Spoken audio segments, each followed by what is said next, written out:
Sahana Vavatu Sahanau Bhunaktu Saha Viryam Karavavahai Tejasvinavaditamastu Mavid Vishavahai. Om Shanti Shanti Shanti.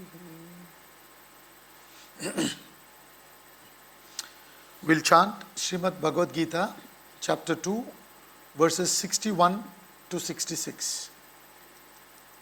Tani sarvani samyamya yukta asita matparaha vashehi yasyendriyani tasya prajna pratisthita dhyayato vishayan pumsaha Sangasteshu pajayate Sangat samjayate kamaha Kamat krodho bhijayate Krodhat bhavati sammohaha Sammoha smruti vibhramaha Smrutir bhramshat buddhi nashaha Buddhinashat pranashyati Ragadvesha viyuktaistu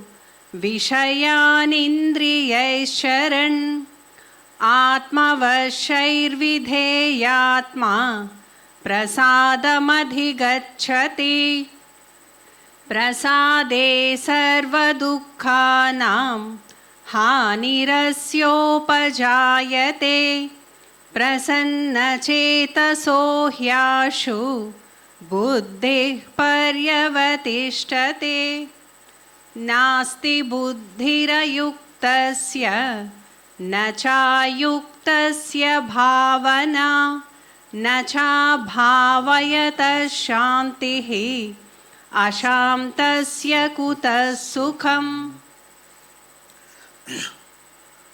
So we have seen in the last 2 days, shloka number 54 to 60. In the 54th shloka of chapter 2, Arjuna is asking Sri Krishna, describe the perfect human being. Give me certain marks of a perfect human being. General description of a perfect human being. And then, how does the infinite expresses through the finite? How does he speak? Then how does he sit? In the sense, the inner state of mind of a perfect human being. Please describe that. Then how does he walk? How does he walk in the sense, when he contacts the world, the effect of the world upon him. I would like to know the impact of the world upon the Mahatma, the perfect human being. Please tell me all this. This is what he is asking in 54th shloka. Then Sri Krishna in 55, 56, 57, 58, he answered all the 4 questions. He said, first of all, the basic knowledge that all of us must have is, each one of us are essentially divine. Like Ralph Waldo Emerson, he says, every man is God playing fool. Meaning, like we play that hide and seek, So he says God is hiding within us and he is playing as if he is a human being. So Wayne Dyer, he says, you are not the human being having a soul. You are the soul expressing through the human body. You understand? This perceptual change has to come. And perceptual change is very, very important. It is everything. In fact, Stephen Covey gives a very interesting example. He says, once a man was traveling in a train in the metro in US, and everybody was minding their business. It was very quiet, And he was traveling in a compartment, reading a newspaper. Suddenly, in a particular station, a gentleman boarded the train with 2 of his teenage sons. And they were running around and making noise. And this man got a little disturbed. So he asked at this guy and said, hey, are they your kids? Are they your sons? He said, yes. Can you not tell them to keep quiet? They are disturbing. We were all very quietly enjoying the journey. Suddenly they are making a lot of noise. It's disturbing us. So he said, yes, in fact, I'm thinking how to do that. I'm sorry, but I don't know how to tell them. Why? What happened? We are just coming back from their mother's funeral. That is my wife's funeral. He gave that information.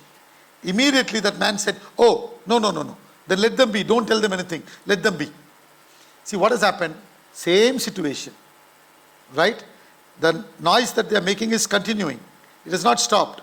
But his perception has changed. The moment his perception changed, the situation is not disturbing him.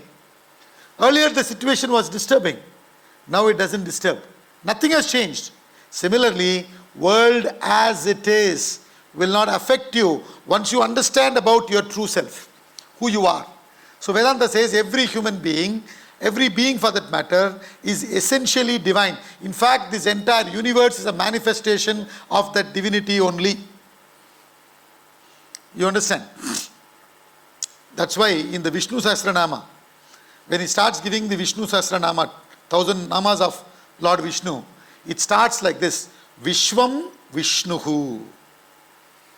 How does the Vishnu Sahasranama start? Vishwam Vishnuhu. Vishwam means world. This world is nothing but pervaded by a manifestation of divinity. This Vishwam is Lord Vishnu, that is one of his names. And in the world, Vishnuhu means one who is all pervading. He has pervaded this universe.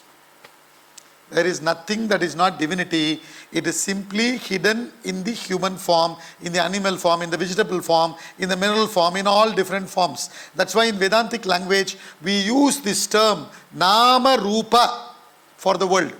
World is nothing but Nama Rupa. You understand? Names and forms. So, when I do not know that I am Atma, the divinity, and I think myself to be this human being, this individual, this name, this form, this caste, this community, this sex, etc., etc., etc., I am considering myself to be limited, while I am actually unlimited. While I am actually infinite, I am imagining myself to be this finite person.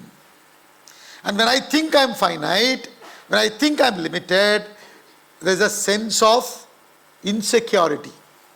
And to feel complete and feel secure, my thoughts run towards the world. And the thoughts running from me to the world is called desire.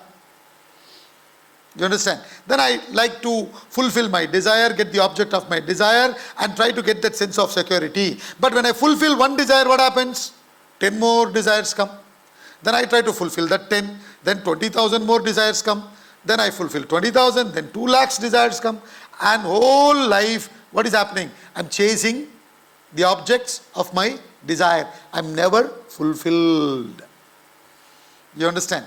So I am dependent constantly upon the world for my happiness. But if I am realized, when I become a perfect human being, when I know my true nature, when I have established myself in the truth that I am Atma, I am Brahman, I am not this individual that I am imagining myself to be. So I understood that, I know that, I am established myself in that. Then what happens? Then I won't be dependent on the world. Mentally, I will become independent.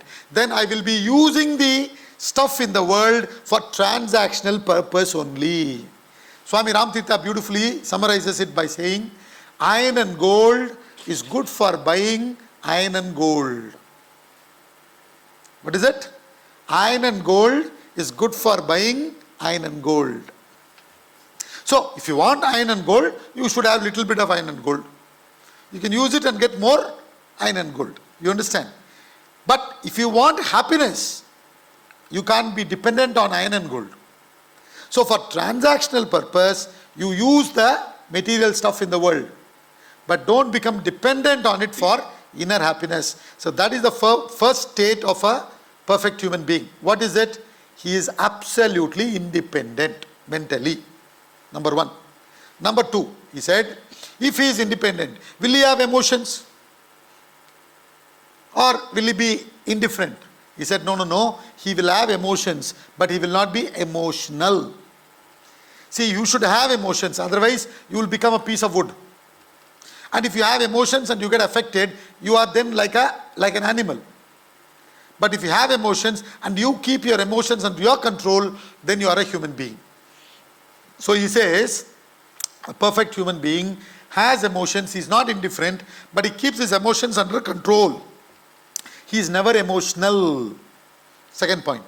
Then third point, okay, he has his emotions under control, he is independent, then why would he act? Would he act? Would he contact the world? And if he contacts also, what kind of impact the world will have upon him?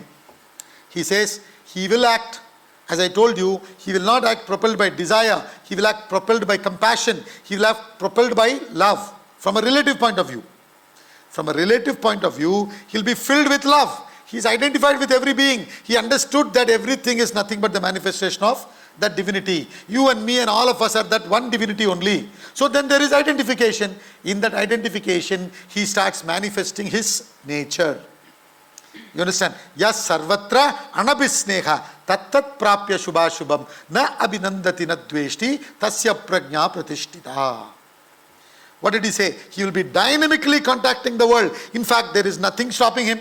Now because there are no desires, there is no control. He will be dynamically functioning. He is not looking forward for Friday evenings. He looks forward for Monday mornings. He is constantly thinking about contributing. You understand? So therefore, he is dynamically functioning. Yes, sarvatra, everywhere. Functioning dynamically, doing all his obligatory duties, fulfilling all his roles. But in any of the roles, there is zero attachment. There is no attachment in any of the roles. Yes, sarvatra anabhisneha tattat prapya shubha ashubham. Even such a person, when he functions in the world, what happens? There will be people criticizing him. There will be people saying, you are fantastic. So a lot of good things will be happening. A lot of negative things will be happening. But these things does not affect him. Tattat prapya shubha ashubha. Meaning what? The world does not impact at all upon him. He is absolutely free and independent. And how does he go about contacting the world? How does the infinite express through the finite? He said he is like a tortoise. Right? The tortoise has one head, 4 legs and tail, covered by hard shell which is exposed to the sun above. Like that, he goes about functioning through the senses and the mind. The head, 4 legs and the tail represent 5 senses and the mind. Hard shell represents the intellect. And the sun above represents the Atma. The intellect is constantly identified with the Atma. You understand? And then with that awareness, he goes about contacting the world, going about contacting the world with his senses and the mind. But if there is any danger that is going to rob away his awareness, that is going to rob away his intellect, then he'll quickly bring the senses and the mind under his control. So what he wanted to say is, a perfect human being is one who is absolutely controlled, who has self-control. Self-control means sense control and mind control. You understand? See, every one of us, I said, the Shastras say that we are divinity, Atma. If that be so, why is it that we don't understand it? Because our desires are covering the Atma. Our vasanas, which come from the root vas, meaning fragrance. Each one of us have this different vasanas. Every one of us have different vasanas. Some has painting vasanas, some has mathematical vasanas, some has sports vasanas, some has music vasanas, etc. Each one of us have these vasanas which manifest as thoughts, which manifest as desires, and then that further manifests as actions. So these vasanas manifest as desires, and that is covering all of us. So therefore in Vedanta we say, God plus vasanas equals man. Man minus vasanas equals God. So we have to rise above the vasanas. We have to rise above the desires. The entire spiritual practice is about rising above the desires. And when we rise above the desires, when our senses and the mind becomes absolutely clean, then the self from within reveals itself. The knowledge is already there. You are not going to attain the knowledge. That's why I use the word enlightenment. You have to just get enlightened that you are Atma. It is not that you are going to become Atma. You understand? You are already Atma. You do not know that. Now you are only informed. Don't go about saying, I have attended these sessions, now I know that I am Atma. Nothing will happen. You will function the same way. You understand? You are only informed. You have not yet become enlightened. So, our ignorance manifests in three ways. I don't know. I don't understand. I have no experience. I don't know. I don't understand. I have no experience. I don't know how do you conquer that? Through listening or reading. Then you come to know. First phase of ignorance is conquered through Shravana, listening or reading. Then I have known, but I have not understood it. So for that, what I have to do? I have to sit and question and reflect. That's called manana. You understand? When I do manana, what I came to know, I will start understanding it. Then the second phase of ignorance, I don't know, is also removed. But still the third phase of ignorance will be there still. What is it? I have no experience. I am only talking. Right? But it is not internalized yet. So uske liye kya karna? What do I have to do for that? So Vedanta says, to remove the third phase of ignorance, I have no experience, you have to follow what is called as Nididhyasana. Nididhyasana is called Vedantic meditation. What is that meditation? It is soaking yourself in the knowledge that you have understood now. Right? With protecting your personality with sense control and mind control. Then the self from within starts slowly revealing itself. So like the sun will reflect in a pond only if there are no dirt on the pond surface. And also ripple should not be there. You understand? So mala should not be there, vikshepa should not be there. So when you remove the dirt and the ripples, in the still water, the sun reflects itself. Similarly, we need to bring our mind to a certain equanimity, serenity. That's why in the same second chapter, in verse number 48, which I explained to you in the first class, he says, Samatvam yogam uchyate. Balance of mind is yoga. You understand? Balance of mind is yoga. And then in that balanced state of mind, the self reveals itself, and that is called as jnana nishta. So first you have got jnanam. By listening, reading and reflecting, you've got jnanam, knowledge. But the knowledge is not established. You have to become sthita prajnaha. Sthita prajnaha means what? 24/7, 365 days, you should know that you are Atma. Now you will wonder, how is it possible? Is such a thing possible? I'll give you an example. A pregnant lady, 24/7, she will be in her subconscious mind also, remember that she is pregnant. When she sleeps, she is aware. When she turns, she is aware. She is careful how she should turn. Isn't it? So exactly like that, you are impregnated with the knowledge of the Atma through the scriptures by the Guru, and you do sadhana of reflection, and you have to make sure that the pregnancy is slowly established. And then you have to make it even more established in you. For that, what do you have to do? You have to follow sense control and mind control. And that is what he was talking about. In the 59th shloka, he said, Vishaya vinivartante niraharasya dehinaha rasavarjam rasopyasya param drishtva nivartate. Vishaya means sense object. Right? When you practice sense control, initially what you are doing, you don't contact the objects that you think are not good for you. Right? I already explained to you. Sense control means lending purpose to your contact. If they are good for your growth, you contact them. If they are not good for your growth, you don't contact them. That's called sense control. Sense control is not sense denial, blindly. You understand? So, you practice sense control by avoiding certain things externally.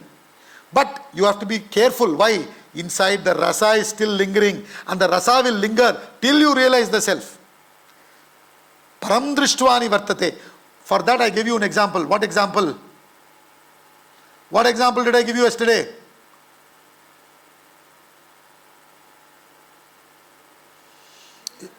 Huh?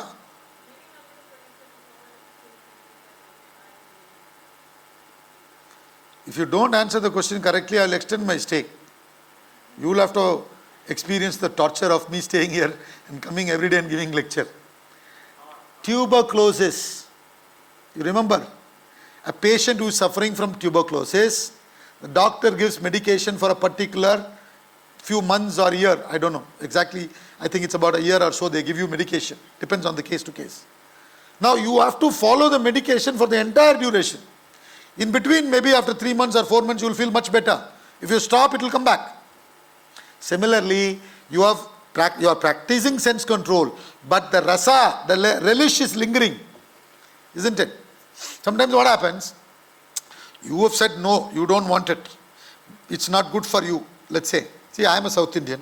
I love coffee with milk, you understand? Filter coffee especially.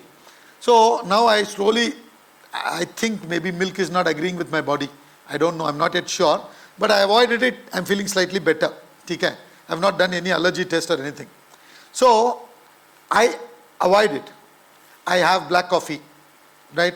Now, in these few days, here I am not having black coffee because there's no filter. You understand? So, I don't want to have this Nescafe and all. But if supposing I pass by somewhere and I get the filter coffee aroma, you understand? Obviously, I will be thinking, "Arey, somebody is making coffee." The relish is there. You understand? So that's what he's saying. The relish is still there. You have to continue your sadhana till you get there. And if the senses are not controlled, what happens? He says, "O Kaunteya, yatatohyapi Kaunteya, purushasya vipaschitaha, indriyani pramatini, haranti prasabam manaha." Beautifully he said, even a man of wisdom, meaning one who has done Shravana and Manana and has got the knowledge, like you all, like me, we have got the knowledge, but we have to establish ourselves in the knowledge.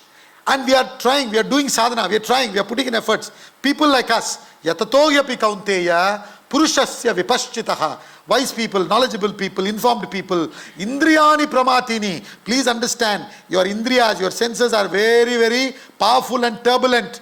Don't slight them. Don't take them for granted. You understand? Indriyani pramatini haranti prasabam manaha. In a fraction of a second, it takes away your buddhi. So you have to continue practicing this. It's very, very important. This much we have studied. Let's continue with 61. Tani sarvani samyamya yukta asita matparaha vashe hi yasyendriyani tasya prajna pratisthita. Having controlled them all. First condition. What is it? You want to realize the self. You want to get enlightened. You want to find that happiness within. You want to evolve to that state of perfect human being. What do you have to do? Start with your sense control. You understand? So he says, having controlled them all. Them means all the senses. Eyes, nose, ears, tongue and skin. Pehla usko control karo. Having controlled them all, then he should sit focused on me, on the Atma, or the self as supreme. He's saying you should be doing Nididhyasana. Nididhyasana is like soaking the pickle, you know. Initially when you soak the mango or the, what do you call that, what do you say for Nellika? Gooseberry. You know, that gooseberry and all that you soak, na? Making pickle. Initially it's very hard. But you have to wait. It will keep on, you should have to keep it there for a few days. Then the gooseberry will become soft. Mango will become soft because it's been soaked. So like that, once the knowledge has gone in, it's like, you know, when I have to use this example because I feel it conveys very well. Therefore, I'm using that example. A lady who is pregnant, initially, she is not announcing it to everybody, isn't it? Only the husband and the immediate family knows about it. Temporarily, they are not announcing to everybody. Then, after 3 months or 4 months, when the pregnancy is well established, then they announce. And the world also comes to know, they also announce. You understand? So, exactly like that. we are now impregnated with the knowledge of the self by the Guru through the Shastras. So now we have to protect ourselves with self-control for the knowledge to establish itself in us. And how do you do that? You have to soak yourself in the Nididhyasana. What is Nididhyasana? Consciously bringing the knowledge that you have studied, reflected, and soak yourself, be in it. Meditate consciously upon it. In a protected environment. Protected meaning satsanga. Understand? Adi Shankara, a great teacher in the Bhajagovindam, he says, Satsangatve Nissangatvam. You will become detached from satsang through good company at all levels. Satsangatve Nissangatvam, Nissangatve Nirmohatvam. You will be free from delusions. Nirmohatve Nishchalatatvam. You will get established in the truth. Nischala Tattve Jivan Mukti. You will become liberated, attain moksha. Your knowledge will get established. So that's what he's saying. Having controlled them all, he should sit focused on me as supreme. So you should start your meditation only after sense control. Without sense control, don't go about doing meditation. To the extent you have sense control, to that extent you can do meditation. Then through meditation you can realize the self. His wisdom is established indeed, whose senses are under control. So he says, how do you know if a person is established in the wisdom? How much self-control he has. That's all he says. Continue. Now, from next shloka, 62, 63 onwards, he is going to talk about mind control, the importance of mind control. So far he talked about sense control. Sense control is called Dhamma. Mind control is called as Shama. He is going to talk about it now. Continue. We will chant 62 and 63 together. ध्यायतो विषयान् पुंसः सङ्गस्तेषूपजायते सङ्गात् सञ्जायते कामः कामात् क्रोधोऽभिजायते क्रोधात् भवति सम्मोहः सम्मोहात् स्मृतिविभ्रमः स्मृतिर्भ्रंशात् बुद्धिनाशः बुद्धिनाशात् प्रणश्यति. See, these two shlokas are very, very important and oft-quoted shlokas. It talks about how a human being falls. Right? Buddhinashat pranashyati, he says. Once the buddhi is gone, everything is gone, he says, in the end. In these two shlokas, if you see. So this is talking about how a human being falls. How the intellect falls. Right? So, see, when the mind is balanced, calm, serene, the Atma from within reveals itself. Correct? This is what we saw. So we have to bring ourselves to quietude, serenity. The mind has to come to serenity, quietude. So for that you need to practice sense control. So how does the disturbance come? It can come from outside. Through my eyes, ears, nose, tongue and skin. So what am I doing? I am consciously engaging my eyes, ears, nose, tongue and skin in the things that are good for me, which doesn't disturb me. So supposing somebody has a gossiping nature and they call you, say, Pata kya hua? What do? You put the phone down. I don't want to listen to anything negative. You understand? Lord Buddha says the same thing. Before somebody says something, he says, listen, pause, wait. What you are going to say something about somebody, is it truth? Is it something good? Is it going to help me or you evolve? If none of these things are there, then why talk about it? You understand? So, therefore, you have to control your senses. From outside, you don't put things into you. But there are already things that has gone in, which are there with us now. Isn't it? So when you stop things from going outside to inside, there is another way you can get disturbed. How? By dwelling upon what is already there in your memory. This is what happens to a lot of children.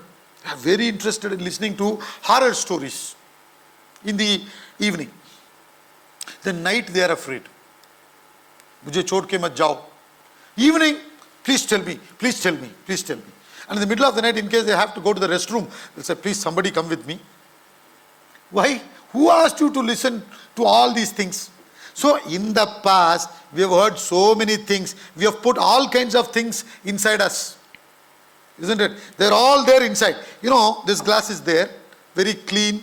Inside there is water, that's also clean. Transparent glass, you can see there are no dirt. If I put some dirt into it, what will happen? Slowly it will go and settle down. Then it will look clean. But if I put a spoon and stir it, what will happen? Again the whole thing will come. So like that, within us there are a lot of dirt, which is in the mind. So I have to now practice mind control.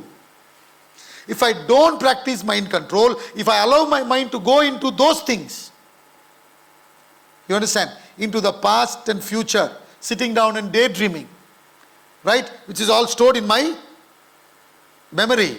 Then what will happen? He's explaining this. He says, Dhyayato Vishayan Pumsaha. When a man is musing on the objects, Vishaya means objects. The objects are inside you, no? You have not kept anything outside. Outside everything is fine. You've got the room, very clean room. No photos of any celebrity, nothing is stuck. Right? But inside you there are a lot of things. So you are musing upon them. A man musing on the objects develops attachment for them. Dhyayato Vishayan Pumsaha Sangasteshu Upajayate. Attachment comes. Sangha comes. Sangat Sanjayate Kamaha. From attachment comes desire. Sangat Sanjayate Kamaha. Kamat, what will come from Kama? From desire, he says, arises anger. Dhyayato Vishayan Pumsaha Sangasteshu Upajayate Sangat Sanjayate Kamaha Kamat Krodod Bijayate. Isn't it? See, a boy, bachelor boy, goes to a party, and in the party he sees some girl. He is attracted to her, and he slowly goes, sit with her, talk to her, and then they start talking for a long time, and he comes home after the party is over. He goes to brush the teeth before going to bed, and in the mirror he is seeing her instead of him. Isn't it? What is that? Attachment. She is gone home, but she is now come into his head. This is called attachment. See, food should be on the plate, or in your pate, stomach, or in the fridge. Right? It should not be in your mind. You understand? When the food occupies your mind, it's called preoccupation. So Vedanta always talks about preoccupation and says you should not have preoccupation. Vedanta will never stop you from doing occupation. A lot of people are afraid, Arey Baba, if I listen to this Vedanta and all, I may have to retire. No. I just told you, you have to contribute, constantly contribute. You understand? So, then that is called attachment. Now once the attachment comes, then he says, I can't live without her. You know, I can't live without her. So, what do you have to do? I have to marry her. I desire her in my life. Okay. Now the desire has come from attachment. Now father is saying, what? You want to marry her? She belongs to some other caste. Yeah, nothing, something he'll say. I'm just giving example, not necessarily all fathers say that. Right? So now what happens? He gets angry with his father because his desire is interrupted. What is anger? Anger is nothing but desire interruption. So from the attachment comes anger. Then from anger what comes? Krodhat bhavati sammohaha. Isn't it? When we are all in anger, we are in total delusion. Total delusion means when we are in delusion, we don't know what is good for us, what is bad for us. Even the benefactor will do all kinds of things. Like Macbeth. What did Macbeth do? He killed his own benefactor, Duncan. And then he says, Macbeth murdered sleep, murdered sleep. Murder benefactor means you murdered your sleep, your peace is gone. You understand? So, when we are in disturbed condition, We don't know who is actually good for us. All kinds of things we say in delusion. You know, Mahakavi Kalidasa, before he actually became Mahakavi by the grace of goddess, he was a very dumb person. And the story says that he was sitting on a branch of a tree and cutting the very branch where it starts, which means he'll fall down. That is how dumb he was. So like that, when we are deluded, we do things which is deadly for us. Isn't it? In Tamil they say, Yana koyuta taan talayila thane manna potuko. Means, when the elephant goes mad, you know what it does? It starts putting mud on itself. So when we go mad, we do all kinds of things which will destroy us.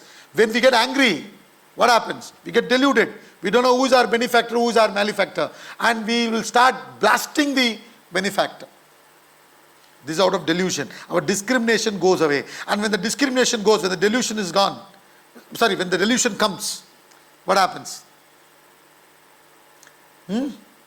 Krodhat bhavati sammohaha. Sammohat smriti vibramaha.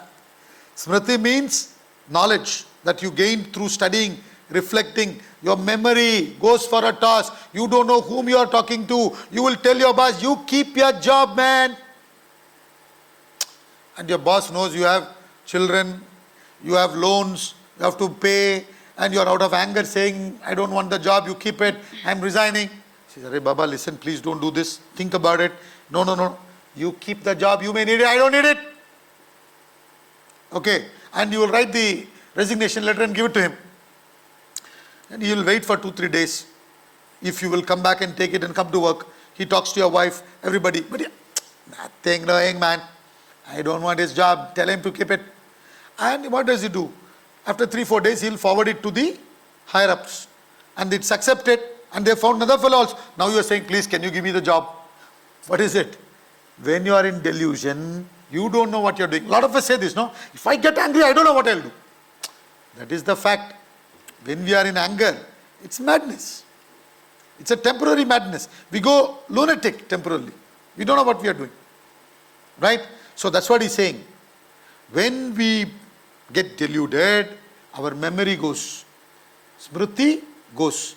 Smriti bramshad buddhinashaha.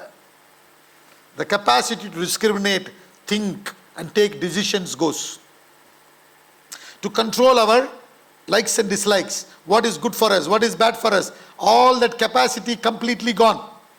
Buddhinashat pranashyati. If the buddhi is gone, we are no more human beings. We have gone to the level of animals, sometimes even to the level of plants.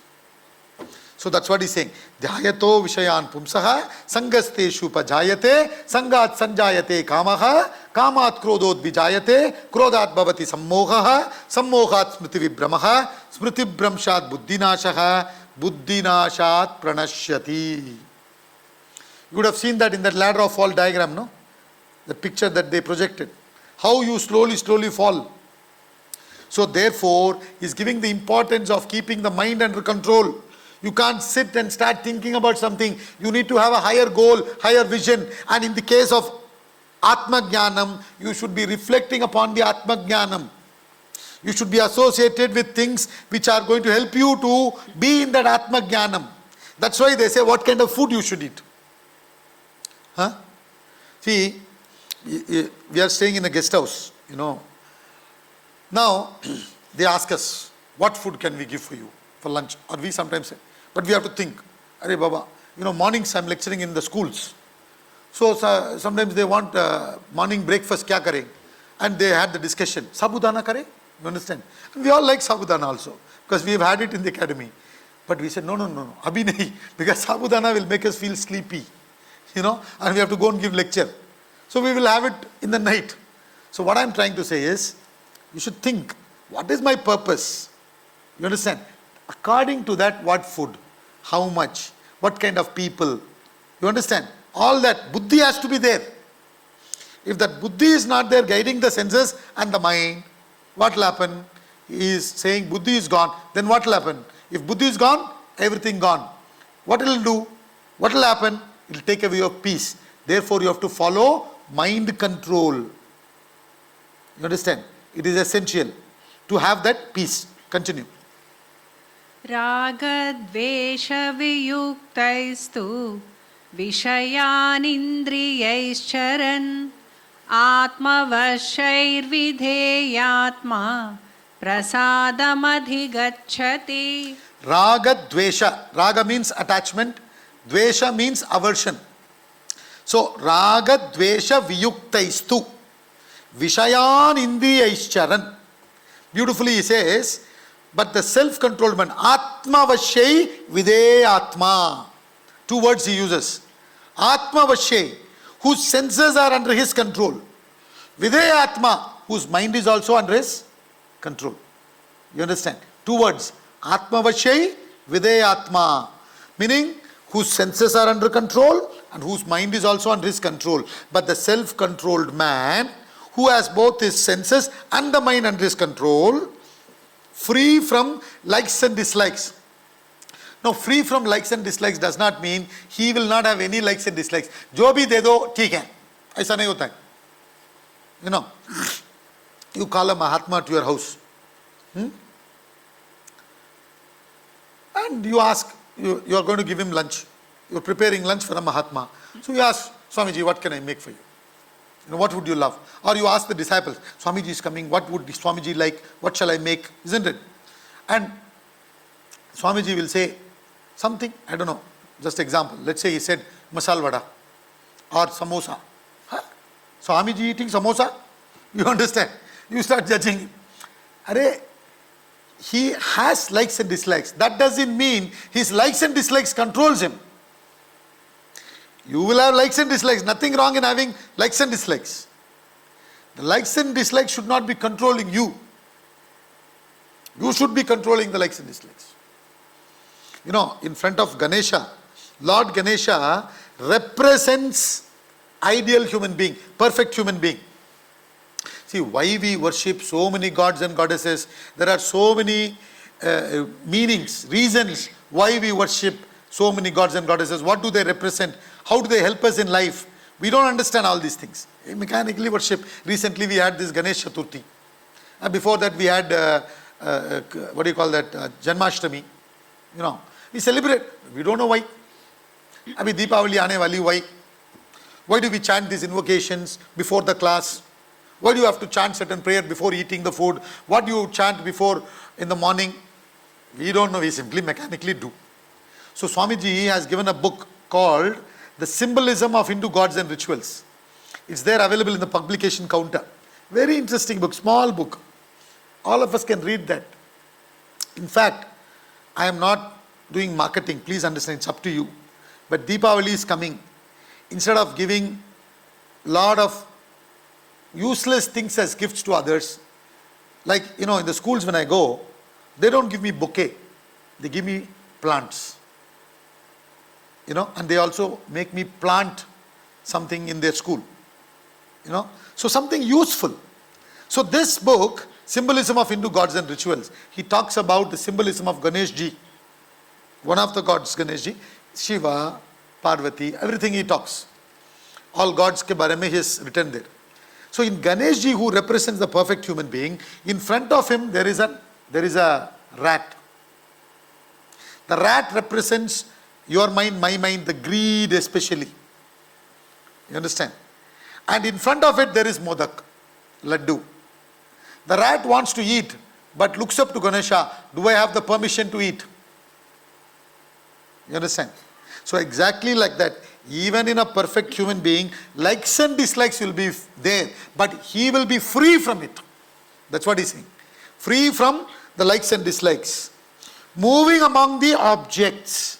Meaning, the likes and dislikes are not propelling his actions. In our case, our actions are propelled by likes and dislikes. In his case, the likes and dislikes are not propelling the action. What is good for me? What is good for my goal? My goal is self-realization. My goal is self-development. You understand? For that, what is good for me? I may like it. I may not like it. If this is good for me, whether I like it or not, I will do it. If it's not good for me, immaterial of whether I like it or not, I will not do it because it's not good for me. You know, so that buddhi, is controlling your likes and dislikes before action. You understand? So he says, with likes and dislikes controlled by the buddhi, being free from the likes and dislikes domination, he moves amongst the objects. Meaning what? He will be in the world. He is not running away from here to Himalayas. Even if you go to Himalayas, where is it? It is also in the world only, na? Even if you go into Himalayas, and when you are going in that windy path, going up, in the winding path somebody has put a hoarding, wills made for each other. You understand? There also world will come and disturb you. So therefore, he says, you can be in the world, contacting the world, but before that, your likes and dislikes should be controlled by your buddhi. Raga dvesha viyuktaistu vishayan indriyaisharan. Indriyas, the senses, can move out in the vishaya, senses, sense objects. You understand? With his senses under control, attains peace. So what he's trying to say is, Atma Vashe, with the senses under control, he contacts the world. But once you contact, after contacting, what happens? You contacted, before contact, likes and dislikes were controlled. After contact, like the cow, we sit and cut shoe. Acha tha na? Bahut badhiya. And you keep on thinking. And as you go on thinking about it, what will happen?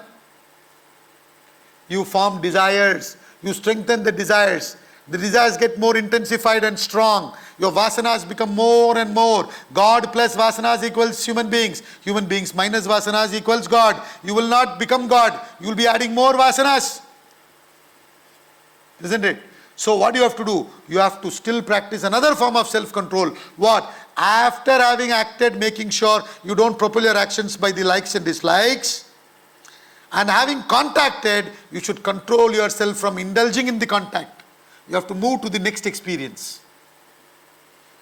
You understand? That is second kind of self-control. That is mind control. Initially sense control, then mind control. Atma vashyai vide atma prasadam adhigacchati. Prasadam means peace. Only then you will get peace. Peace is within you. It's not without. But how to find that peace? Through sense control and mind control. Prasadam adhigacchati. Now once you get prasad, what happens? That he explains in the next sloka. Continue.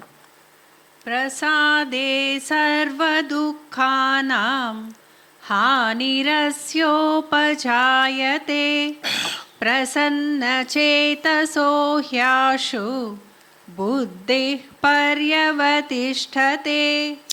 Prasade sarva dukkhanam hanirasyopajayate prasanna chetaso yashu buddhi paryavatishthate. Beautifully he says, in prasada what happens? In peace. Prasada means peace. Prasadam is a concept as Indians we understand. Westerners, I don't know how much they understand. You understand? When we go to the temple, afterwards, after the puja and everything is over, the guru comes in, the priest basically comes and gives you prasad. It can be anything, you don't know. You understand? So, and mostly, you don't see what is there in the prasad. You close your eyes and you put it in your mouth. It gives a beautiful attitude. Whatever Bhagavan has given, I accept. So you will be peaceful. I remember in some of the temples in South India when you go, or even in South Indian temples here, you will see, they'll have this Annadanam. Somebody will be giving some prasad. And they will be in the queue and each one will go and take. Once that prasad is over, they'll give something else, but continuously something else will be given. Maybe they are giving sweet pongal as you are standing in the queue. Just when you get there, sweet pongal is over. Now they may give you lemon rice, which incidentally you may not like, but you won't say anything. You will take it and eat it. Prasadam. Peace. You will be contented. You understand? Serene, balanced. So he says, Prasade sarva dukkhanam hanirasyopajayate. In peace, all sorrows are destroyed. Why? What is the root cause of sorrow? Attachment. Without attachment, there is no sorrow. When you are working as a CEO of a company, right? And they have provided you with Mercedes Benz. Okay? S500, and you're traveling in S500, the driver is driving, you're sitting at the back, and the roads are very bad. Lot of ups and downs, potholes, but you are not feeling anything. You say, wow, superb car. What a fantastic shock absorber. You are enjoying. After some time, you say, let me buy this car. And you bought the same S500. Now you are going in the same S500 car, which you have bought. It's yours now. Right? Now, same road, same potholes, same shock absorber. But you say, my God, man, these shock absorbers are getting destroyed, spoiled by these roads. Why? Attachment. Earlier, company's car, no attachment. Abhi aapka gadi, attachment. Therefore, suffering. So, without attachment, there is no suffering. Right? So, when you have tackled your likes and dislikes, your attachments and aversions, you are in peace. Right? And when you are there, no sorrows, no disturbances. The mind's vikshepa is not there, mind's mala, everything is gone. No dirt, no ripples. You are in peace, conquering all sorrows. All sorrows are destroyed, he says. In peace, all sorrows are destroyed. And when all sorrows are destroyed, when the mind becomes calm, your awareness and alertness become much more. Your intellect becomes very clear. You understand? The knowledge gets more established in a mind that is very calm. That's why you need to do sadhana to keep your mind calm, for the knowledge to get established. Otherwise, what you will have is only information. You will not have transformation. Information is not going to help you. But for the information to become transformation, you need to practice these sadhanas. You understand? So he says, prasade sarva dukkhanam hanirasyopajayate prasanna chetaso yashuhu buddhi paryavatishtate. The knowledge will start getting established. You will become a sthita prajna. Your intellect will become very strong. The intellect of the tranquil minded soon becomes steady. Means what? You will get established in the knowledge. Sthita prajna. 24/7, 365 days. You will maintain the awareness of Atma. See, there is another book which is actually the main book Swamiji has written. It's called Vedanta Treatise, the Eternities. He took almost 20 years to write that book. Too much research has gone into it in writing that book. He says easily some 60 books are condensed and written using the fundamental principle of education, that is to move from the known to the unknown. It's a fascinating book. In that book, he gives a story. He says, there was a deluge in a kingdom, and the king tried to make sure at least the son escapes, the baby, They've got a just born son, and they wanted him to escape. Even if they die, somehow he should survive so that the kingdom is taken care of. So they give it to the minister, and the minister helps the son to escape, but the son has gone somewhere, the minister has lost him. So he's a very genuine minister. So what he does is he's ruling the kingdom after the king and queen has perished. He's ruling the kingdom. But he's trying to find where the prince is. And there's a tattoo on the prince's hand. So from that they know that he's the prince. They can find him.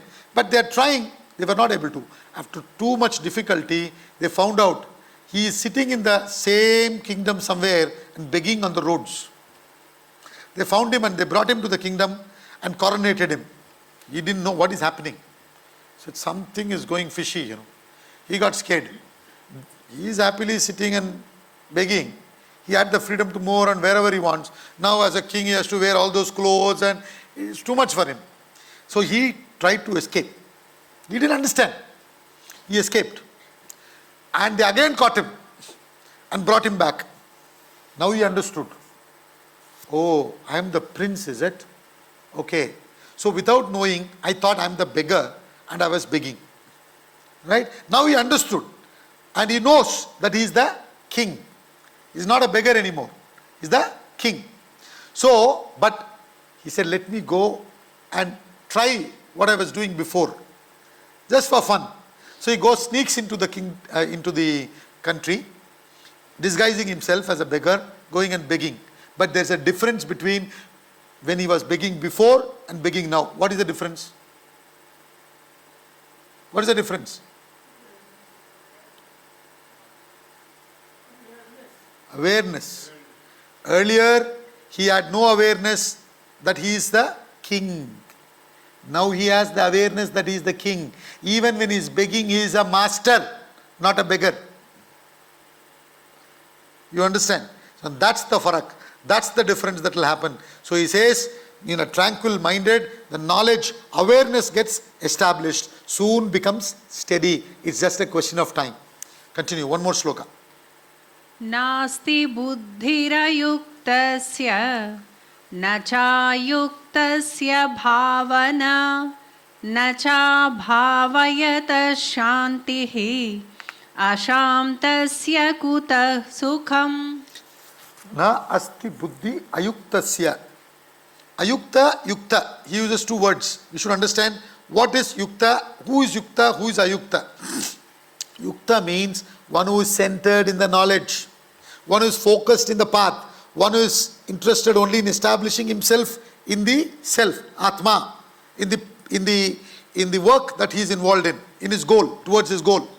So he says, for ayukta, whose mind is not controlled, mind is going everywhere, no? If you are not a yukta, your mind is going in all directions. So he says, there is neither knowledge nor meditation for the unsteady. Even to gain knowledge, in this 1 hour class, we announced before the class, right? Please switch off your mobile phones. Put it in silent mode at least. Why? If you did not put it in silent mode and it's ringing and you are talking, you will not even gain the knowledge that is transacted here. Forget about wisdom.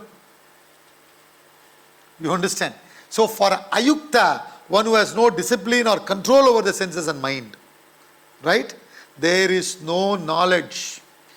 Buddhi will not develop. Intelligence will not be there. Buddhi will not be there.